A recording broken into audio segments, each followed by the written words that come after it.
तो दोस्तों, आज हम कोई कहानी में नहीं जाने वाले। आज हम जानेंगे उन लोगों के बारे में जिन्होंने किशोरपुर का फ्यूचर बदल दिया है। आज हम बात करेंगे प्रोफेसर आनंद, कृष्णा, जेपी और रेया के बारे में। और हाँ, कुछ और लोग भी हैं जिनसे आपको आगे जाकर रूबरू करवाया जाएगा। तो चलिए, सबसे पहले चलते हैं प्रोफेसर आनंद के पास। प्रोफेसर आनंद सिर्फ एक साइंटिस्ट नहीं है, वो किशोरपुर के सबसे बड़े साइंटिस्ट हैं। इतना बड़ा कि पूरे किशोरपुर में उनका कोई कंपैरिजन ही नहीं। जब भी किशोरपुर पर कोई मुसीबत आती है, सबसे पहले जो आगे खड़े होते हैं वो प्रोफेसर आनंद ही होते हैं। इसीलिए किशोरपुर के लोग उनका सिर्फ रिस्पेक्ट ही नहीं बल्कि उन पर भरोसा भी करते हैं। हर प्रॉब्लम का सलूशन, हर मुश्किल का जवाब प्रोफेसर आनंद के पास होता है। उन्होंने किशोरपुर के लिए और किशोरपुर के लोगों के लिए बहुत बड़े बड़े कारनामे किए हैं। वैसे तो प्रोफेसर आनंद का रिसर्च एरिया काफी वाइड है, लेकिन उनकी सबसे ज्यादा दिलचस्पी होती है ह्यूमनॉइड रोबोट्स, एडवांस ड्रोन्स और फ्यूचर टेक्नोलॉजी में। और यहीं से शुरू होती है एक और बड़ी कहानी, क्योंकि इसी रिसर्च को लेकर प्रोफेसर आनंद और डॉक्टर वेक्टर्स के बीच हमेशा टकराव चलता रहता है। दोनों का एक ही सवाल, कौन है असली बेस्ट साइंटिस्ट? ये कंपटीशन सिर्फ साइंस का नहीं, ये ईगो, पावर और फ्यूचर कंट्रोल का है। और अब आप सोच रहे होंगे, ये डॉक्टर वेक्टर्स कौन है? तो दोस्तों, इसका जवाब आपको बहुत जल्द मिलने वाला है। तो अब चलते हैं कृष्णा के पास। कृष्णा प्रोफेसर आनंद का बेटा, लेकिन कृष्णा सिर्फ साइंटिस्ट का बेटा नहीं है। कृष्णा हर चीज में आगे था, चाहे भागना हो, दौड़ना हो, खेलना हो, कूदना हो या फिर पढ़ाई। हर जगह कृष्णा सबसे आगे। लोग कहते थे ये लड़का कुछ अलग है, लेकिन ये बात तब की है जब कृष्णा के अंदर ये ताकत आई ही नहीं थी। अब सवाल ये है, कृष्णा के अंदर ये टर्बो पावर आई कहां से? इसका जवाब हमें ले जाता है कृष्णा के बचपन में। जब कृष्णा बहुत छोटा था, तब उसके हार्ट में सीरियस प्रॉब्लम हो गई। उसकी कंडीशन दिन ब दिन बिगड़ती जा रही थी। प्रोफेसर आनंद कृष्णा को हॉस्पिटल ले गए। डॉक्टर्स ने चेकअप्स किए, रिपोर्ट्स आई, और फिर जो डॉक्टर्स ने कहा उसने पूरी दुनिया हिला दी। डॉक्टर्स बोले, सर, सिर्फ हार्ट ही नहीं, आपके बेटे के और भी कई ऑर्गन्स डैमेज हो चुके हैं। हम माफी चाहते हैं, अब आपका बेटा नहीं बच पाएगा। यह बात सुनते ही प्रोफेसर आनंद का गुस्सा आग बन गया। उन्होंने डॉक्टर्स की तरफ देखा और कहा, तुम होते कौन हो ये डिसाइड करने वाले कि कौन मरेगा और कौन जिएगा? प्रोफेसर आनंद कृष्णा को हॉस्पिटल से घर ले आए और वहीं से साइंस के हिस्ट्री का सबसे इम्पॉसिबल एक्सपेरिमेंट शुरू हुआ। प्रोफेसर आनंद ने दिन रात रिसर्च की, नींद भूल गए, खाना भूल गए, दुनिया भूल गए। सिर्फ एक चीज याद थी, कृष्णा को जिंदा रखना। प्रोफेसर आनंद ने सिर्फ आर्टिफिशियल हार्ट ही नहीं बनाया, बल्कि साइंस की मदद से कृष्णा के सारे डैमेज्ड ऑर्गन्स रिप्लेस कर दिए। और ये एक्सपेरिमेंट पूरी तरह से सक्सेसफुल रहा। कृष्णा जिंदा था, बिल्कुल ठीक, और पहले से भी ज्यादा पावरफुल। अब कृष्णा कोई नॉर्मल लड़का नहीं रहा। उसका दिमाग इंसान जैसा शार्प और उसकी ताकत मशीन जैसी स्ट्रांग हो चुकी थी। सब कुछ सफल देखकर प्रोफेसर आनंद ने एक और बड़ा डिसीजन लिया। उन्होंने कृष्णा के अंदर ह्यूमनॉइड रोबोट के सारे एडवांस प्रोग्राम्स इंस्टॉल कर दिए, और तब पैदा हुई टर्बो टावर। कृष्णा के अंदर जब भी कोई पावर एक्टिवेट करनी होती, उसे बस वॉइस कमांड देनी होती, टर्बो पावर ऑन। और अब बात करते हैं कृष्णा की सूट्स की। प्रोफेसर आनंद ने कृष्णा के लिए हर सिचुएशन का सलूशन बनाया था। उड़ने के लिए विंग सूट, आग से लड़ने के लिए फायर सूट, तूफान लाने और एक्सट्रीम पावर के लिए टर्बो सूट, दीवारों और लोहे को ड्रिल करके अंदर जाने के लिए ड्रिल सूट, पानी के अंदर जाने के लिए अंडर वाटर सूट। और सिर्फ इतना ही नहीं, 15 से ज्यादा एडवांस सूट्स, साथ में गैजेट्स जैसे X-ray vision, thermal vision, heat detector और कई एडवांस सेंसर्स। ये सब कुछ प्रोफेसर आनंद ने कृष्णा के अंदर इंस्टॉल किया, ताकि कृष्णा कभी भी किसी भी हालत में कमजोर न पड़े। हर सूट, हर गैजेट वॉइस एक्टिवेटेड था, बस मुंह से कमांड और सिस्टम तुरंत एक्टिव। सिंपल मतलब यह था, कृष्णा अब अच्छाई के साथ खड़ा एक शील्ड बन चुका था। कोई भी खतरा कहीं से भी आए, अगर किशोरपुर पर मुसीबत आई तो कृष्णा उस मुसीबत से लड़ चुका था। वीडियो में आगे बढ़ने से पहले मुझे सिर्फ आपकी एक सब्सक्राइब चाहिए, तो चैनल को सब्सक्राइब करें। फेसबुक से देख रहे हो तो प्लीज फेसबुक पेज को भी फॉलो कर लो। तो अब चलते हैं कृष्णा के सबसे अच्छे दोस्त जेप्पी के पास। ये है जेप्पी, कृष्णा का दोस्त, उसका सपोर्ट सिस्टम और उसकी लाइफ का एक बहुत ही इंपॉर्टेंट हिस्सा।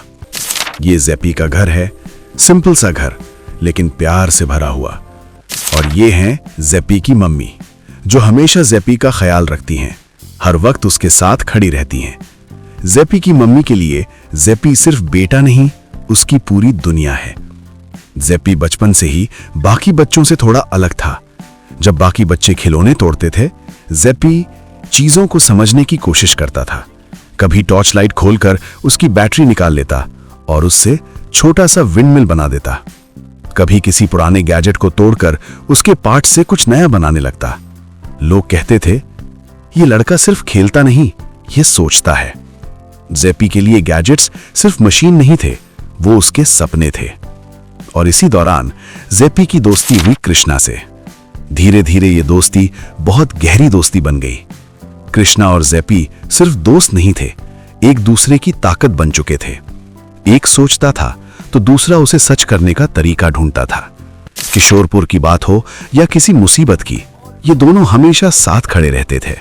जब किशोरपुर पर कोई खतरा आता तो सिर्फ कृष्णा ही नहीं, जेप्पी भी बिना डरे आगे बढ़ता, क्योंकि जेप्पी जानता था ताकत सिर्फ पावर में नहीं होती, समझ और दोस्ती में भी होती है। और शायद इसीलिए किशोरपुर के लोग कहते हैं कि जहां कृष्णा है वहां जेप्पी भी होगा। तो अब चलते हैं रिया के घर।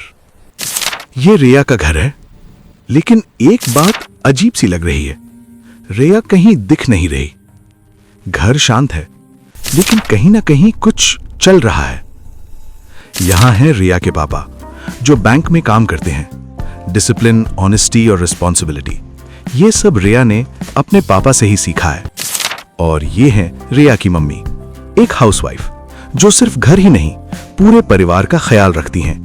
प्यार, समझ और पेशेंस, रिया के नेचर में ये सब मम्मी की वजह से है। रिया पढ़ाई में भी हमेशा अच्छी रही है। टीचर्स उसकी तारीफ करते थे, पेरेंट्स उस पर गर्व महसूस करते थे। लेकिन रिया की सबसे बड़ी खासियत सिर्फ बुक्स तक सीमित नहीं थी। रिया कंप्यूटर एक्सपर्ट है। जब बाकी लोग कंप्यूटर को सिर्फ स्क्रीन और कीबोर्ड समझते थे, रिया उसके अंदर चल रही लैंग्वेज को समझती थी।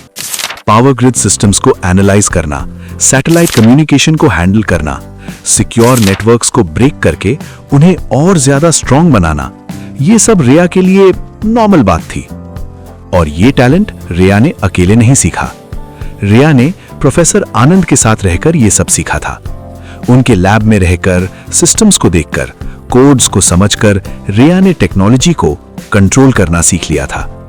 इसीलिए शायद रिया घर पर कम दिखाई देती है, क्योंकि जब भी किशोरपुर की डिजिटल दुनिया में कोई प्रॉब्लम होती है, रिया कहीं ना कहीं स्क्रीन के पीछे बैठी होती है। लाइट्स चल रही होती है, पर सिग्नल रिया संभाल रही होती है। सैटेलाइट्स ऊपर घूम रहे होते हैं, पर उनका कंट्रोल रिया के हाथ में होता है। कृष्णा पावर है, जेप्पी दिमाग है और रिया सिस्टम का बैकबोन है। और जब ये तीनों साथ आते हैं तो किशोरपुर सिर्फ एक शहर नहीं रहता, एक प्रोटेक्टेड जोन बन जाता है। और अब सबसे आखिरी नाम, वो नाम जिसका जिक्र पहले भी हो चुका है, लेकिन जिसे अब तक सामने नहीं लाया गया, डॉक्टर वेक्टर्स। और उसके साथ उसका पार्टनर गोलू।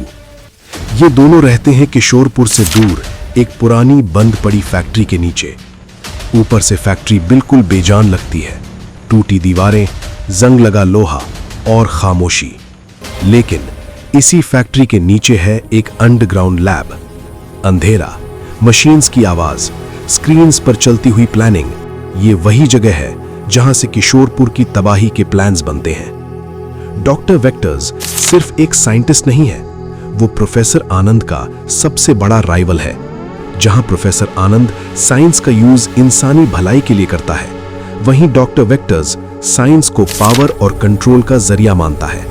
और गोलू उसका पार्टनर, उसका साया, जो हर प्लान को ग्राउंड लेवल पर एग्जीक्यूट करता है। इन दोनों का एक ही सपना है, किशोरपुर को बर्बाद करना, पावर ग्रिड तोड़ना, सिस्टम्स को हाईजैक करना, शहर को अंधेरे में ढकेल देना। ये सब डॉक्टर वेक्टर्स के मास्टर प्लान का हिस्सा है। उसका मानना है जब तक किशोरपुर खड़ा रहेगा, प्रोफेसर आनंद जीतता रहेगा, और जब तक प्रोफेसर आनंद जीत रहा है, डॉक्टर वेक्टर्स का गुस्सा कभी शांत नहीं हो सकता। इसीलिए वो हर बार नया प्लान बनाता है, और हर बार वो प्लान बहुत खतरनाक होता है। लेकिन डॉक्टर वेक्टर्स एक बात भूल जाता है, उसके रास्ते में सिर्फ प्रोफेसर आनंद ही नहीं है, उसके सामने खड़ा है कृष्णा। जब भी डॉक्टर वेक्टर्स का प्लान किशोरपुर को तोड़ने के करीब आता है, प्रोफेसर आनंद का दिमाग, कृष्णा की ताकत, जेपी की टेक्नोलॉजी और रिया का सिस्टम कंट्रोल सब एक साथ एक्टिवेट हो जाते हैं, और हर बार डॉक्टर वेक्टर्स का प्लान फेल हो जाता है।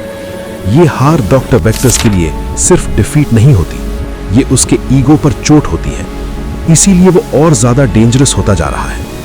अंडरग्राउंड लैब में स्क्रीन्स फिर से ऑन होती हैं, नए प्लान्स बनते हैं, और डॉक्टर वेक्टर्स बस एक ही बात कहता है, अगली बार किशोरपुर नहीं बचेगा। और यहीं से शुरू होती है असली जंग, science versus science, good versus evil, future versus destruction. ये सिर्फ कहानी नहीं, ये किशोरपुर की तकदीर है। वीडियो अच्छा लगे तो लाइक, शेयर, सब्सक्राइब जरूर करना।